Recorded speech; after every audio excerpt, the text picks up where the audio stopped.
Now after list data structure, we now discuss about this tuple data structure. Just like your list, tuple is also a collection of data values, or you can say it's a collection of data elements. So tuple is a data structure which is a collection of data values and elements. In Python programming, this tuple is denoted by using parentheses. Okay, remember list we use square brackets, but if you want to use tuple, then you will be using these parentheses. The thing is, what differ list and tuple? Tuple is immutable in nature, meaning once the tuple is being defined, you cannot update, you cannot modify, and neither you can delete the element from your tuple. So what is the difference between list and the tuple data structure? Major difference is list is mutable in nature, tuple is immutable in nature. Then the next point is tuple allows us to have duplicate elements, meaning in tuple you can have as many duplicate element as you want. So don't think that in tuple we cannot have the duplicacy. Just like in list, even in tuple you can have as many duplicate element as you want. Okay, so first of all let me explain you that how we can create a tuple. Please guys, always remember that if you are looking for a tuple, you need to use parentheses. If you want to use list, you need to use a square bracket. So here this is my variable tuple1, and here I'm using parentheses 10, 20, 30. Any data type you can store here: string, boolean, float, mixed, whatever information you want to save you can store here. And now if I check the type of this variable tuple1, you can see that this time Python interpreter will say that you are dealing with a tuple. Why? Because this collection of information we are writing in the parentheses. Okay, then you can create tuple by using this inbuilt method tuple. Okay, and here you can store a comma b comma c.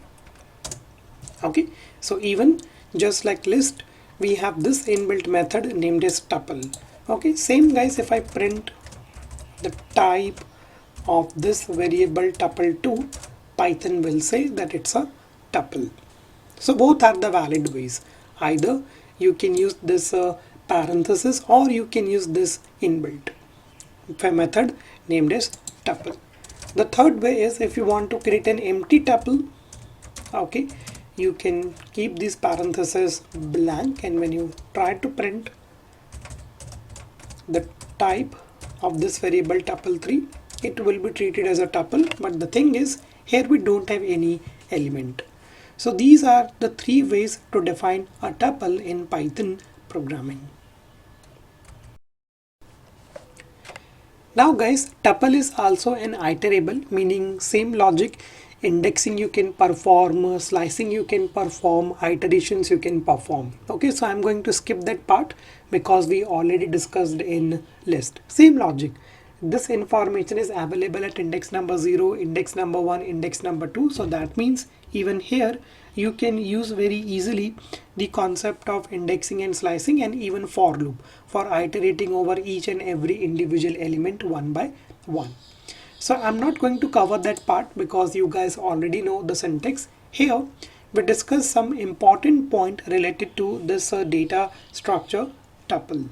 Okay, some common interview question, some common MCQ questions I will be discussing with you.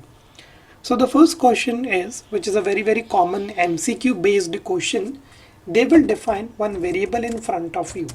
Okay, and in this they start storing this information. They will write the string value, okay, they will write the float value, and even they will write one boolean value. Okay, and what they will do, they will ask you to judge the type of this variable. So here guys, you can see we are not using square bracket, we are not using parenthesis. So what will be the data type? Okay, so data type here is going to be the tuple. Okay, so the answer is, if we are going to store more than one data value in a single variable, it will be treated as a tuple. So that meaning in Python programming, you can define tuple even without using parentheses. Okay, so that means in Python programming, we can define tuple without parentheses as well, but this approach is not a recommended one. We can, but I'm not gonna suggest you that if you are going to define the tuple, you should avoid using parentheses. Okay, so please remember that you should use parentheses, but still in Python programming you can see that we can define a tuple even without using parentheses. Okay, so remember this point, that in Python you can create a tuple even without using parentheses. Okay, so the type of this variable is going to be the tuple. Okay, the next question is very common question guys. They will ask you, create a tuple having one element. Okay, they will ask you, create a tuple having one element. Okay, so most of the student or most of the participant, they say this, okay, you can create one tuple, okay, and here you can just pass only one value. But wait, if I check the type of this variable tuple1, as you can see, it will be treated as a integer. Can you see that even despite of using this parenthesis, what is the type of this variable? Python is not treating this information as a tuple for this. Okay, for Python this is what it is, an integer. Okay, let's try to use that inbuilt function. Hope that inbuilt function can help you to define a tuple having one element. So let me run it. Okay, let me just execute this. Now you can see, if you start gonna use this inbuilt method, again you will be going to get this kind of an error, into object is not iterable.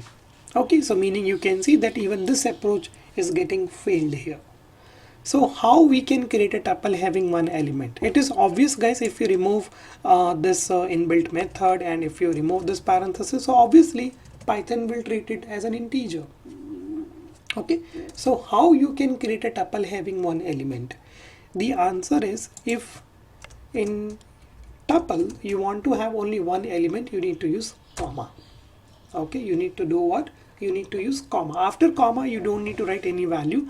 Now if I try to run it, you can see this time Python will going to treat it as a tuple. Okay, so this is how you can create a tuple having one element. Okay, don't worry, we are not going to use this anywhere, but it's a common interview question just to check your basic knowledge. Okay, and it's a common MCQ based question too. Please execute these two cells. Now I would like to explain you the important point. I told you that tuple is immutable in nature.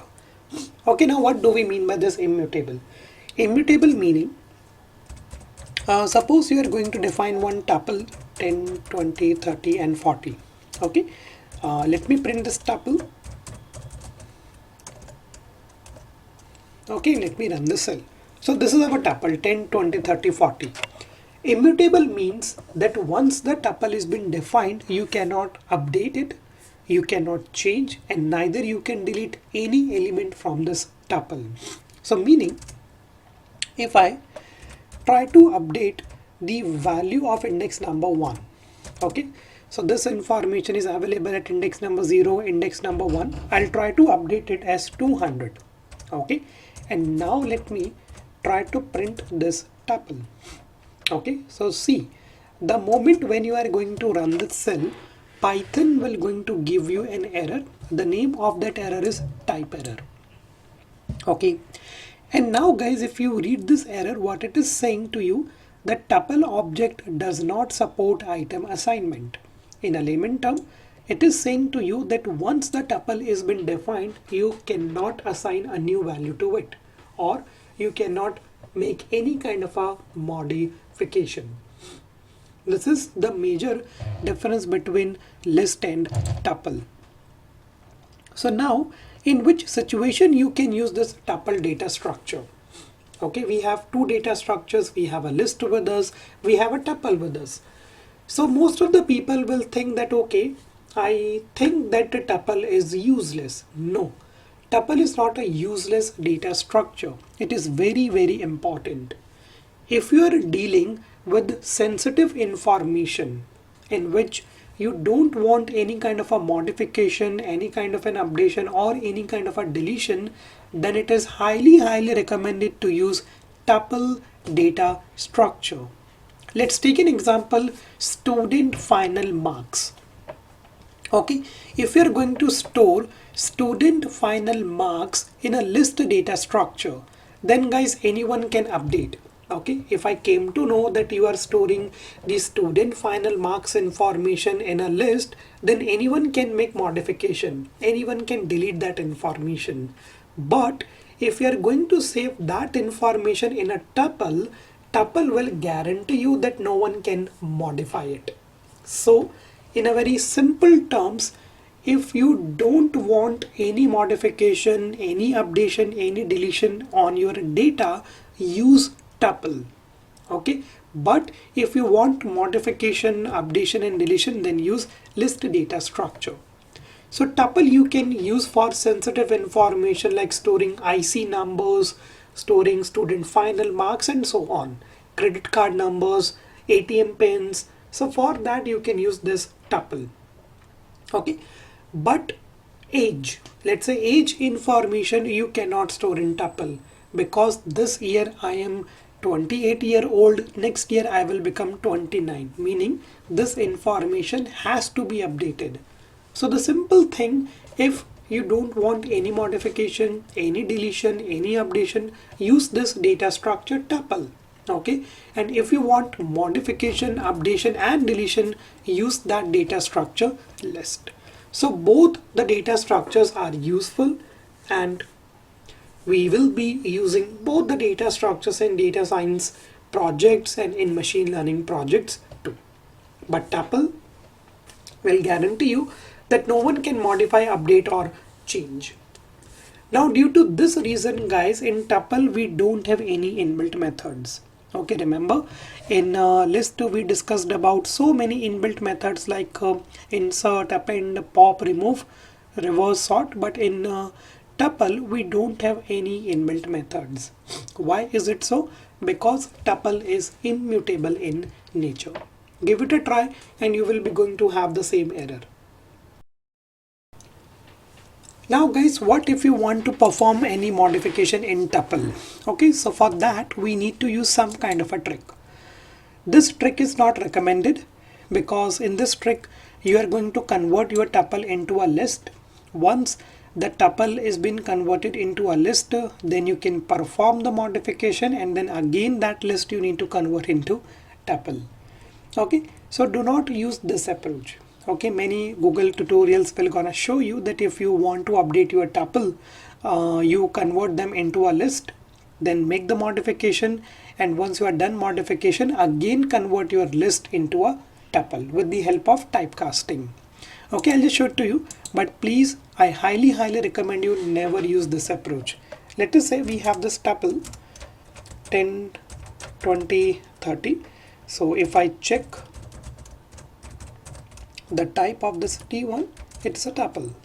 Okay, so now suppose guys, if you want to make any modification, then do one thing.